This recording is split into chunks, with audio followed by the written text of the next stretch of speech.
अस्सलाम वालेकुम, मैं हूं डॉक्टर अब्दुल मन्नान और आज मैं आपसे एक बहुत ही इंपॉर्टेंट इन्फॉर्मेशन शेयर करने जा रहा हूं जिसकी हमें अक्सर ही ज़रूरत पड़ती है। क्योंकि जब भी हम किसी डॉक्टर को विज़िट करते हैं तो डॉक्टर हमें एक प्रिस्क्रिप्शन लिख के देते हैं और फिर पेशेंट्स कंप्लेंट करते हैं कि हमें इस प्रिस्क्रिप्शन की कुछ समझ नहीं आ रही कि उसमें क्या लिखा हुआ है। तो इस वीडियो में हम बात करेंगे कि आप अपनी प्रिस्क्रिप्शन को कैसे रीड कर सकते हैं ईज़िली, क्योंकि डॉक्टर अक्सर ही उसमें कुछ साइन लैंग्वेज यूज़ करते हैं या फिर कुछ मेडिकल के कोड वर्ड्स होते हैं उनको यूज़ किया जाता है या कुछ एब्रीवेशन यूज़ करते हैं, तो हम उनको कैसे ईज़िली पढ़ सकते हैं। तो ये वो बेसिक चीज़ें हैं जो हर प्रिस्क्रिप्शन में किसी न किसी कंडीशन में मेंशन होती हैं। कुछ बेसिक चीज़ें होती हैं। सबसे पहले तो डॉक्टर का नाम उस पर मेंशन होता है। जो प्रिस्क्रिप्शन पैड होता है उसके ऊपर सबसे डॉक्टर ने अपना नाम वगैरह या हॉस्पिटल का नेम मेंशन होता है या अपने कॉन्टैक्ट्स वगैरह मेंशन होते हैं, वो तो इजीली रीडेबल होते हैं। उसके नीचे अमूमन सबसे पहले एक ऑप्शन होता है पेशेंट नेम वगैरह के बाद एच एक्स लिखा होता है, जिसका बेसिक मतलब ये होता है कि आपकी हिस्ट्री जो है वो क्या है। इसमें आपकी फैमिली हिस्ट्री भी आ सकती है या आप में अगर कोई भी पुरानी डिजीज़ रही हैं या कोई प्रॉब्लम आपको पहले रहा है वो यहाँ पर मेंशन हो सकता है।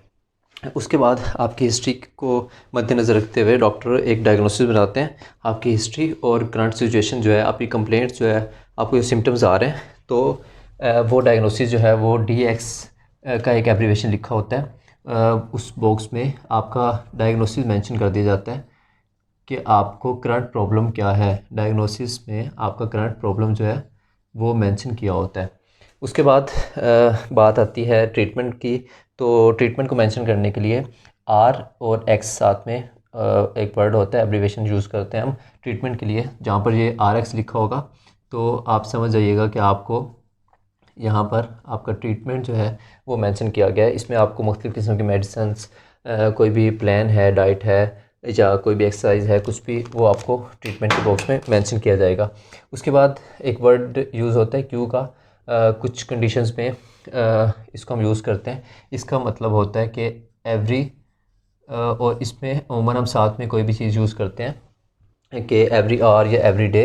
लाइक क्यू डी है तो हम इसको एवरी डे बोलेंगे। और यानी हर दिन कोई भी चीज़ अगर हम यूज़ कर रहे हैं या कोई प्लान है तो अगर रोज़ करना है उसको फॉलो, तो क्यू डे उसको लिखा होगा, क्यू डी मेंशन किया होगा साथ में। अगर QOD मेंशन होता है तो उसका मतलब होता है कि एवरी अदर डे, यानी हर दूसरे दिन आप कोई भी चीज़ जो है डॉक्टर ने आपको प्रिस्क्राइब की है तो आप उसको हर दूसरे दिन फॉलो करेंगे। उसके बाद इसी तरह से QH भी मेंशन होता है, जिसका मतलब होता है कि एवरी आवर आपने कोई भी चीज़ फॉलो करनी है जो डॉक्टर आपको बता रहे हैं। इसके साथ साथ कुछ चीज़ों के साथ एस का वर्ड लिखा होता है और इसका मतलब होता है विद आउट। आपने, अगर आपको किसी चीज़ से मना किया जा रहा है तो वहाँ पर एस का वर्ड यूज़ किया जाएगा विदाउट का मायने में। उसके बाद सी का वर्ड यूज़ किया जाता है जिसका मतलब होता है विद। हमने किसी चीज़ के साथ कंबाइन करना है तो हम वहाँ पर सी का वर्ड यूज़ करेंगे। एक और वर्ड जो यूज़ किया जाता है उसको हम SOS से एब्रीवेट करते हैं। इसका मतलब होता है इफ़ नीडिड, मतलब इन केस आपको किसी चीज़ की ज़रूरत है तो वहाँ पर SOS मेंशन होगा। अगर हमने किसी कंडीशन में कोई चीज़ ऐड करनी हो तो उसमें SOS लिखेंगे। लाइक अगर आपको पेन हो रहा है तो SOS मेंशन कर देंगे कि अगर आपको पेन हो रहा है तो आप ये मेडिसिन यूज़ कर सकते हैं। उसके बाद AC का वर्ड यूज़ करते हैं। इसका मतलब होता है बिफ़ोर मील, खाने से पहले। खाने से पहले आपने कोई मेडिसिन लेनी है, कोई भी प्लान फॉलो करना है तो वहाँ पर AC मेंशन कर दिया जाएगा। और इसी तरह से PC भी लिखते हैं, यानी आफ्टर मील, खाने के बाद हम कोई चीज़ अगर हमें फॉलो करनी है तो वो PC में मेंशन कर देंगे।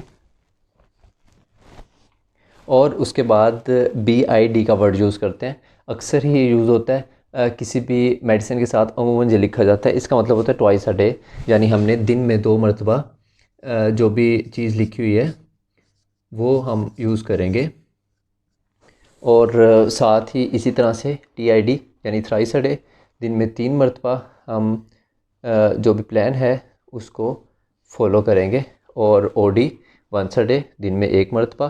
कोई भी मेडिसिन है उसको OD में अगर लिखा हुआ है तो उसका मतलब है कि हम उसको दिन में 1 मरतबा यूज़ करेंगे। और ये अमूमन चीज़ें यूज़ होती हैं मेडिसिन के साथ तो लोग इसमें कंफ्यूज हो जाते हैं। और QID यानी 4 टाइम्स अ डे कोई भी मेडिसिन है या कोई भी चीज़ फॉलो करनी है उसको हम दिन में 4 मरतबा यूज़ करेंगे। और इसको क्लियर करता चलूँ कि ट्वाइस अ डे का बेसिक मतलब ये होता है कि हमें 12 घंटे का गैप चाहिए, यानी 24 घंटे का दिन होता है तो 12 घंटे के गैप के बाद हम मेडिसिन लेंगे तो दिन में 2 मरतबा बन जाएगी। और अगर हम 8 घंटे के बाद लेंगे तो वो थ्राइस अ डे TID के तौर पे हम उसको लेंगे, यानी 3 दफ़ा वंस अ डे 24 घंटे में हम एक दफ़ा जो भी प्लान है उसको फॉलो करेंगे, जो भी मेडिसिन है उसको लेंगे। और अगर 6 घंटे के बाद कोई चीज़ हमें लेनी है, कोई मेडिसिन लेनी है तो उसको हम 4 टाइम्स अ डे QID के साथ मेंशन करते हैं। किसी मेडिसिन के साथ QID लिखा हो तो आप उसको 6 घंटे के बाद यूज़ करेंगे। आगे चलते हैं, कुछ और वर्ड्स हैं लाइक BT लिखा होता है, इसका मतलब होता है बेड टाइम, यानी हम जब भी बेड टाइम पे कोई चीज़ प्लान फॉलो करना है तो उसके साथ हम BT का वर्ड लिख देंगे।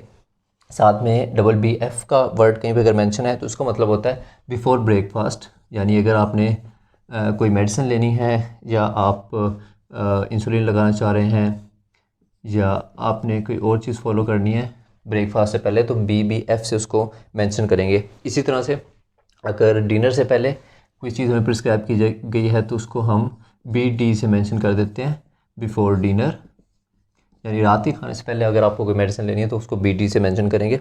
उसके बाद TW का वर्ड होता है जिसका मतलब है ट्वाइस अ वीक। इसको हम यूज़ कर सकते हैं किसी भी मेडिसिन के लिए भी, और अगर बाज़ औक़ात डॉक्टर आपसे दोबारा विज़िट का कहते हैं तो वो आपको ये भी कह सकते हैं कि आप वीक में 2 मरतबा या फोर्टनाइटली आपको उनको विज़िट करना होगा। और ये कॉमन चीज़ें हैं जो हम यूज़ करते हैं अमूमन, जो मेडिकल स्टाफ होता है उसको लिख के दी जाती हैं कि आपके प्लान में क्या चीज़ें मेंशन है। यानी कोई भी इंजेक्शन है तो उसके साथ हम IM लिख देते हैं। इसका मतलब होता है कि ये इंजेक्शन इंट्रामस्कुलर है और हमें मसल के अंदर ये लगाना है। इसी तरह से ID इंट्राडर्मल, अमूमन इंसुलिन जो है वो हम लगाते हैं तो उसके साथ ये मेंशन करते हैं कि इंट्राडर्मल हम ये इंजेक्शन लगाएंगे। साथ ही IV यानी इंट्रावीनस,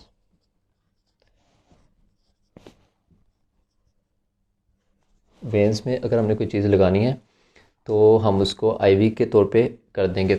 साथ में ये सिंपल चीज़ें हैं, इसकी अमूमन आपको समझ आ जाती है। इंजेक्शन ING के तौर पे हम उसको एब्रीवेट करते हैं। इसका मतलब होता है इंजेक्शन, अगर आपकी प्रिस्क्रिप्शन में कोई चीज़ लिखी है साथ में ING लिखा है तो उसका मतलब होता है ये इंजेक्शन है। और CAP कैप जो हम लिखते हैं वो हम कैप्सूल के लिए वर्ड यूज़ करते हैं। इसका मतलब होता है कि जो भी आगे मेडिसिन लिखी है वो कैप्सूल की फॉर्म में होगी। और TAB फॉर टैबलेट हम यूज़ करते हैं। तो ये थे कुछ ऐसे वर्ड्स जो हर प्रिस्क्रिप्शन में अमूमन मेंशन होते हैं, किसी न किसी बहाने से, किसी न किसी वजह से मेंशन कर दिए जाते हैं, जिसको हम अमूमन साइन लैंग्वेज बोल देते हैं, जो डॉक्टर यूज़ करते हैं, या फिर मेडिकल कोड वर्ड्स होते हैं जो अमूमन पेशेंट कहते हैं कि हमें उसकी समझ नहीं आ रही या हमसे प्रिस्क्रिप्शन ठीक से रीड आउट नहीं हो रही। और वो फार्मासिस्ट के रेमो क्रम पे होते हैं कि फार्मासिस्ट आपको हर मेडिसिन के बारे में अलग से बताएंगे कि आपको कब कब किस तरह से यूज़ करनी है। तो ये वो चंद वर्ड्स थे, अगर आप इनको समझ लेते हैं और एक दफ़ा ये देखने से या सुनने से आपके इजीली माइंड में बैठ जाते हैं और आप इनको जब भी कभी डॉक्टर को विज़िट करेंगे तो ये इजीली आप देख सकते हैं। उम्मीद है आपको आज की हमारी ये वीडियो पसंद आई होगी, और ऐसी मज़ीद वीडियोज़ देखने के लिए हमारा चैनल भी सब्सक्राइब कर लीजिए और अपना फ़ीडबैक भी ज़रूर दिया करें। और अगर आपको कोई भी किसी किस्म का मसला होता है तो आप हमसे गाइडेंस ले सकते हैं, आप कमेंट्स में पूछ लें और इंशाल्लाह नेक्स्ट वीडियो में उसको हम ज़रूर एड्रेस करेंगे।